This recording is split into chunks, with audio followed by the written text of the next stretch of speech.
Alrighty, folks, we were lucky enough to have the CEO of Baselane, Matthias, here with us. And we're going to talk about the 3 financial blind spots killing cash flow. Folks, this is a critical topic.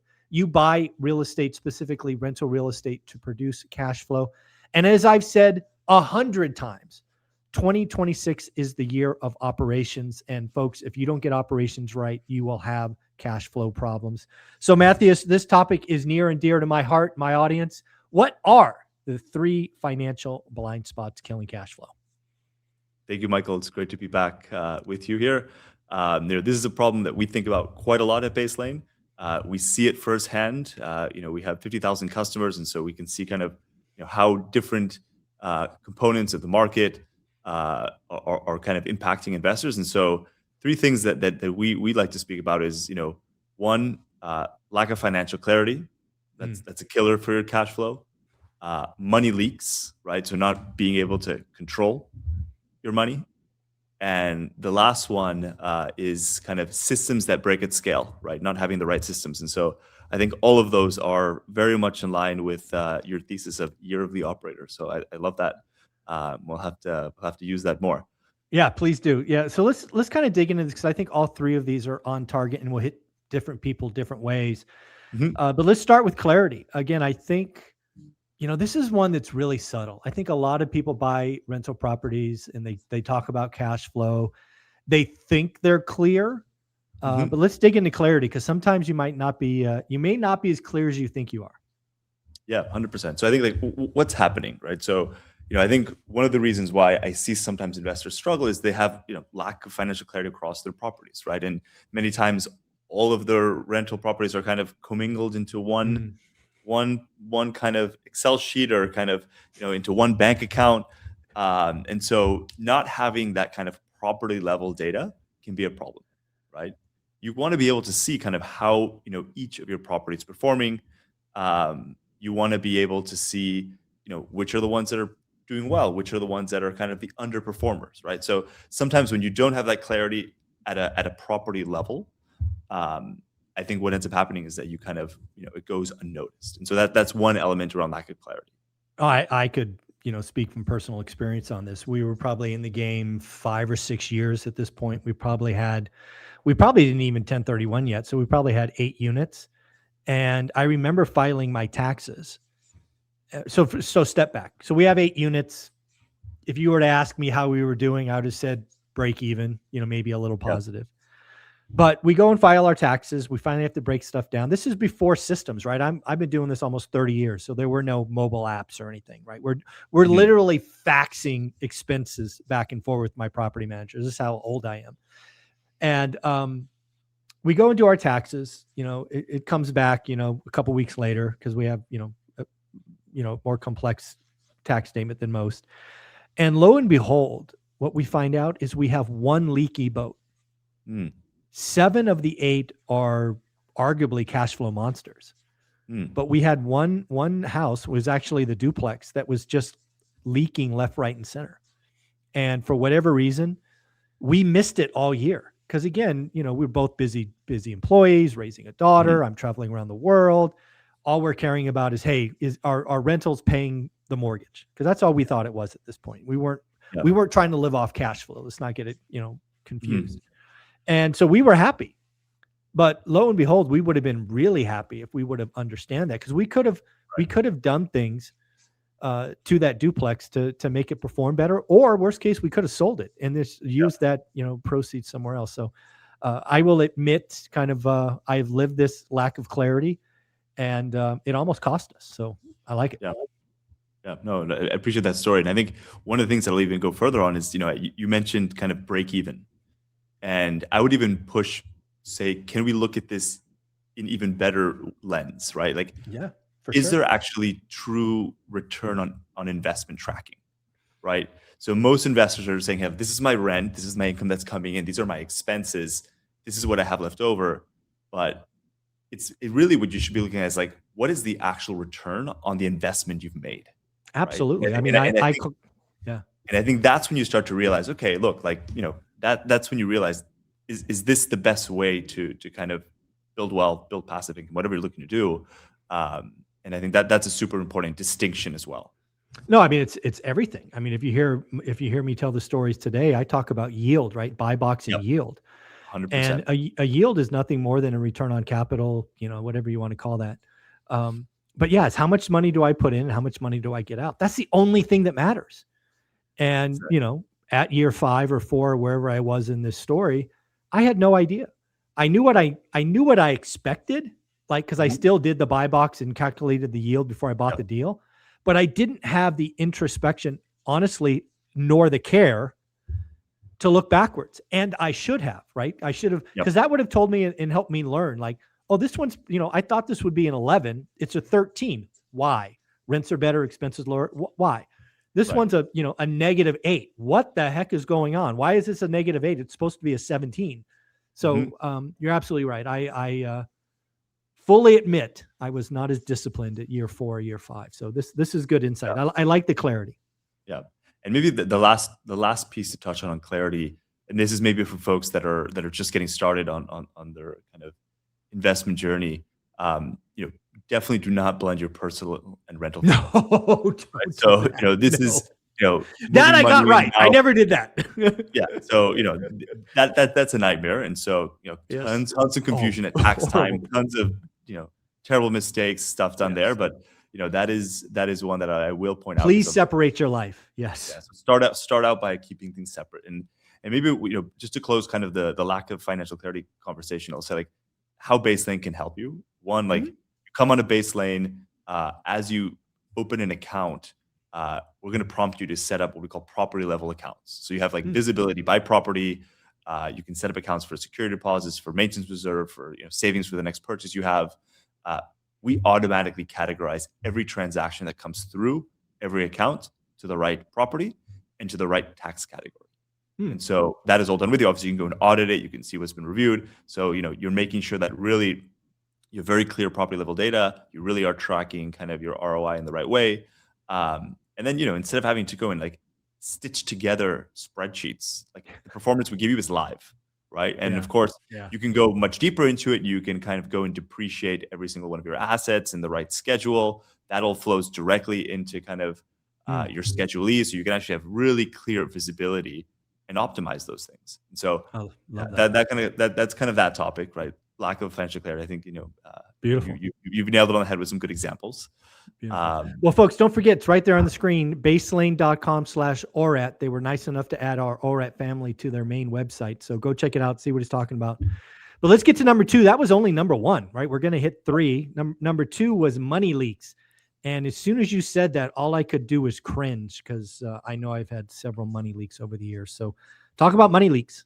Yeah. So money leaks for me is just kind of lack of control, and it's not really like one massive mistake, right? It's like all these small little things that, you may not track, you may put on the wrong card, you may forget to deduct, and so it's kind of building out, a set of controls that allows you to make sure you're not kind of, this happening. And so, like, the first thing is, like, expense creep, right?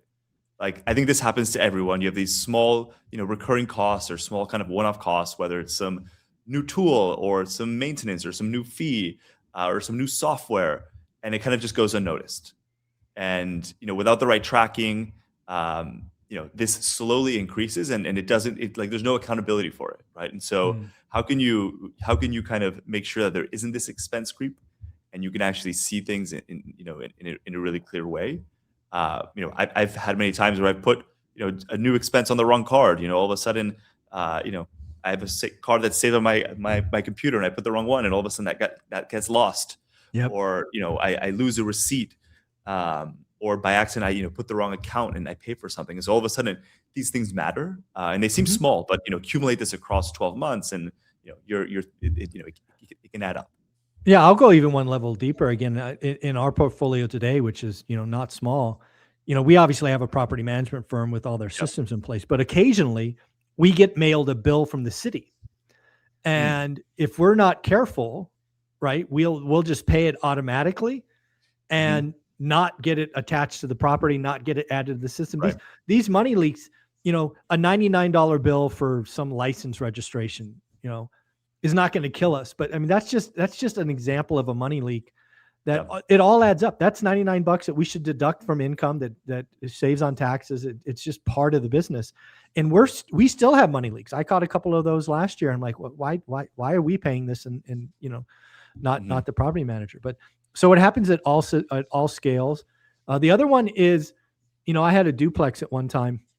It was actually a single family home with it was residential, 2 homes, 1 lot, but shared utilities. Water and electricity. And again, this is a money leak, right?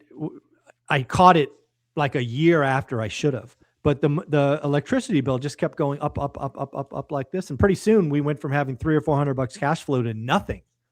Why? Because the freaking people were competing with each other and like leaving the windows open during the summer and running the AC full blast. I mean, this crazy behavior. But yeah, the money leaks happen all the time. And to have a system that could identify something automatically, like, hey, did you know your energy bill was up 15%? Take a look at it. Yeah. Huge savings would have been. 100%. Yeah. I think one of the things you mentioned, which is kind of a second topic here, is kind of, the missed tax optimization, right? Like if you're not adding something, then it's not being deducted, right? And so this comes from 2 things. Like one, it can be miscategorized, right? True. And so accuracy is such an important thing. Our AI goes and categorizes everything. Now you can go and correct it if there's some mistakes. It's probably 95% accuracy, and we're improving it. And as you make changes, it automatically corrects for the future ones. But just in general, just missing a deduction, right? Like you're organizing after the fact. When tax time is here, when something happened a year ago, and you kind of have less context of it, right? Versus doing it immediately. And so that's an important thing. And then the last thing around kind of money leaks is slightly a different kind of view, but like idle cash flow sitting unoptimized. Like that is for me also a version of money leak, because you're not making you're not making some yield on that. So funds sit in the low yield account. It's not working for you, right? Like most investors have some idle cash that they have there for a future investment or something. Dude, I feel like you're attacking me, Matthias. Again, just a real life example, right? We I don't know about most people, but our checking account produces, I think it's 0.01. Oh, yeah. And then we have nothing. Yeah, and then we have money market accounts at the same institutions, which are 3.5% to 4%. Yeah. The fact that we may or may not have 20, 30, 40 grand sitting in checking is an opportunity missed. You're absolutely right. 100%. So yeah, I mean, on the money leak side, as I mentioned, the expense creep, the missed tax optimization, then I guess that idle cash, right? Like those for me are the big opportunities. And one of the things I'll share about Base Lane is that as you kind of organize all of your accounts, as I mentioned, right? It's very easy to make sure that you can see and manage cash more intentionally. We automatically help you with all of your expenses and receipts, right? You can snap a picture on your phone. You can upload any kind of invoice or any kind of receipt you have directly to the app. We will go and find that transaction and categorize it. You can go and upload 40 at once, snap 40 pictures. Like we'll take care of that for you, right? So you're always have a lot of clarity around that.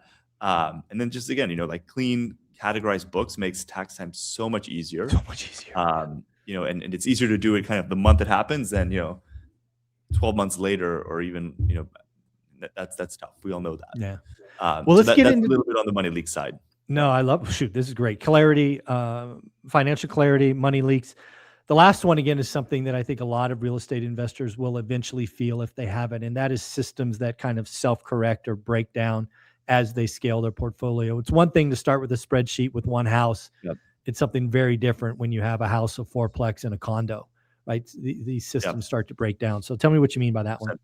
Yeah, so I mean, I think most folks, don't realize that their system is broken until their portfolio gets big enough, right? And mistakes become too expensive, right? And so what I always try to push people is, don't wait for that system to break just because you're growing. Actually, start planning ahead of time and have the right systems, even when you may only have 1 or 2 doors, so you really avoid the chaos later. And so the starting point, like manual systems don't work, right? The spreadsheet. Think about who's reminding you. You have to track it yourself, manual tracking, plus the inaccuracies of all of that manual work, right? Like when you're doing things manually, you're just prone to make mistakes. Like as smart as we are, you're always going to make a small mistake. And so these processes just break as volume increases, right? And it becomes more and more complex, right? Like, I've been in the financial world for a long time, and I sometimes have these Excel documents that go, I have so many monthly tabs that I don't even know what's going on anymore. The other Yeah. thing, Yeah. I was just gonna around kind of, yeah, go ahead. Sorry. I was going to say, just I want to echo this one because again, as somebody who was an accountant out of school, has an MBA, econ guy, numbers are very comfortable for me. I could tell you it was really natural for me to just build my spreadsheet, right? Yeah.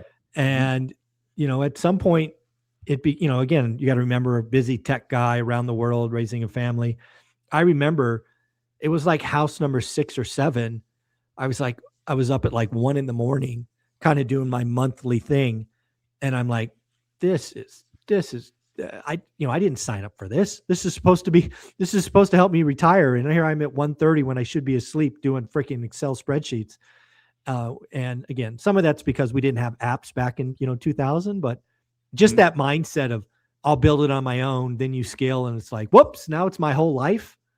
Not okay. Yeah. Then the other thing I would say around kind of, manual systems and not having a proper system is that they're not forward looking, right? Correct. So, you can have a clear picture of how that month closed, but you really also want to think about like what's coming, like what are the future obligations that I have? And I think it's hard to make decisions around kind of how to optimize property or how to think about kind of the next deal you want to make when you don't have that visibility of what's going forward. And so, Amen. I would think everyone that has a kind of manual system is always just thinking in the now. And I think it's great to have systems that think for us a little bit and actually can kind of tell us a little bit about what's happening. Oh, right. So that's one thing that I'll also point out. Yeah, And then 100%. yeah. And the last thing I'll say is just kind of, confusing what cash flow is versus what profit is. And so I think Ooh. there are systems that can do a much better job of that and actually can project things for you, right? Like a lot of times it just takes even more calculation to do, but it creates this kind of false sense of performance, right? And so, systems that can show you that are great. And so you know exactly, at what month this is what real profit is, and this is what I need to hold for paying taxes and other things that need to happen. And so I think that's an important thing that a system can really help you with. No, you're absolutely right. Again, I'll just give real life examples of this. There are things that that will take cold hard cash, such as a roof replacement, for example. Yep. Let's just say it costs 12 grand. Guys, for most of you, that's going to be a capital investment. You're going to have to depreciate that, right? You're not going to be able to write off that whole 12 grand. Right? There are just things in the real estate game that it's one thing to call it, a hit to cash flow, right? Hopefully that comes out of your emergency reserve. You're probably not running that out of operations. But some of you might think that 12 grand just comes off your taxes immediately. And for most of you, it won't, right? It'll be 1/28 and a half or whatever the depreciation schedule is. So you got to be very careful with this stuff. Yep, 100%. And you can come into baseline as you invest in that roof. You can actually have a different depreciation schedule built in directly for each of your assets, flows directly into your tax reports. You can look at it by month as well. So it really gives you a lot of clarity. And right, you're not spending all this time having to, imagine tracking, 30 depreciation schedules on Excel. Like that's not fun for anyone. That gives me heartburn just thinking about that. But just to close off, the topic of systems, I think, at Baselane, we've built a very automated bookkeeping, rent collection and banking system, removes all the kind of manual work, but most importantly, also increases the accuracy, right? So you have real-time visibility into your balances, into your performance. You're gonna be able to make better decisions. And as again, it scales as you go, right? And so, one property, 2 properties works great for you. As you have 8 or more, it's going to continue to kind of support you. So, those are the the 3 topics I wanted to talk about, kind of blind spots, killing cash flow. So I love it. This is a great topic, Matthias. I love what you guys are doing at Baselane, folks. Baselane's been on the channel now for 3 or 4 months. They've got a whole playlist going. Do yourself a favor, check it out, baselane.com/orat. And again, love this topic of 3 financial blind spots killing cash flow. Matthias, take care. We'll talk in a few weeks. Thank you very much, Michael. Appreciate it.